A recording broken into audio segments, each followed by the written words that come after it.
when I went to the public library back in 1952, I was around 15 years old, a new book had come in called Giant Brains and Machines That Think.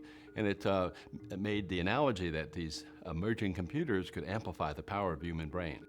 And I thought if computers could help amplify that unique power, it could be an enormous benefit to mankind. So I got so excited about this, I took my paper route collection money and went to the hardware store and bought all the parts to build a computer back then.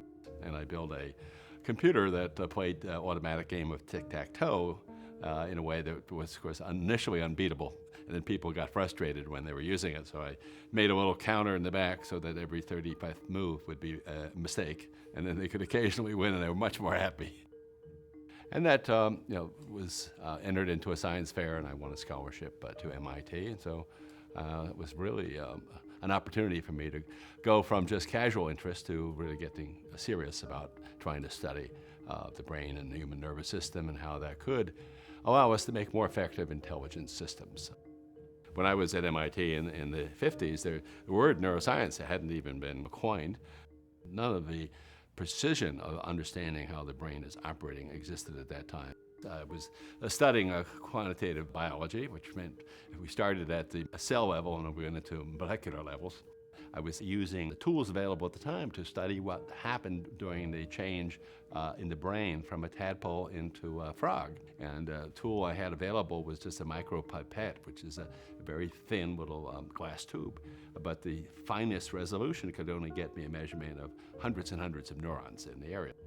Today we have single neuron recording devices where you can actually find out what one neuron is doing in isolation over the 100 billion that exists. And then of course we have these wonderful brain scanning systems helped by computers, which tell us, some cognitive thought happening, what part of the brain is active under that cognitive thought. And then we can also have additional devices that tell us not only the exact location, but the exact time when these transactions are occurring. So it gives us brilliant enhanced tools to be able to understand what's happening in the cognitive functions in the human brain. What really motivated us to start the McGovern Institute was the enormity of the impact of mental illness and brain disease on society.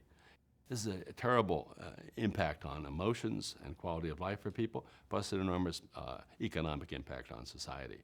And that's one of the reasons that we thought the time was right to move ahead with the McGovern Institute, because if we could make a significant impact on curing or preventing these mental illnesses and brain diseases, the quality of life for people throughout the world would be enormously improved.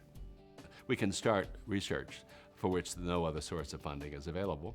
And some of them are going to turn into be a major discovery. We don't have any particular scorecards in mind, but we know from the history of research projects and the history of initiatives in new science and technology areas are that if you try 10, you're going to have one or two that have enormously useful results for mankind. Our mission, of course, was to help cure mental illness and brain disease, but there were consequences far beyond those which we had never anticipated.